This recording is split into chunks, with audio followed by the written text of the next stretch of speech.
આપણે તો કઈ આપણે આ ઘરે આવું પાણી પી. જય શ્રી રામ મિત્રો, અત્યારે આપણે ઉનાળાની શરૂઆત થઈ ગઈ છે ને ખૂબ તડકો પડવા મને છે. 4-5 દિવસ તો આપણે જોઈએ છે ખૂબ તડકો પડવા મને છે. તો આપણને તરસ લાગે એટલે પાણી પીવાના જ છીએ. પણ આ પશુ પક્ષીઓનું કોણ?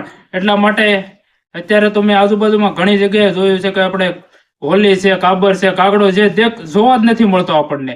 અને ચકલીઓ થોડા પ્રમાણમાં જોવા મળે છે. એટલા માટે આપણે ચકલીને બચાવવાના ઘણા પ્રયત્ન કરીએ છીએ ને આવનારા સમયમાં આપણે એક મુહિમ લીધી છે કે 1,00,000 ચકલી ઘર બાંધવા. અને એ પણ તમારા સપોર્ટ થી ને તમારા બધાના સપોર્ટ થી આજે મેં 400 જેવા ચકલી ઘર બાંધી પણ દીધા છે. તો મિત્રો, તમે તમારી ઘરની આજુબાજુમાં ચકલી માટે ચણ અને પાણીના કુંડા અને બની શકે તો ચકલી ઘર પણ બાંધજો. તો આપણે બધા સાથે મળીને આ કાર્ય કરીએ જેથી કરીને આપણી લુપ્ત થતી ચકલી બચી શકે.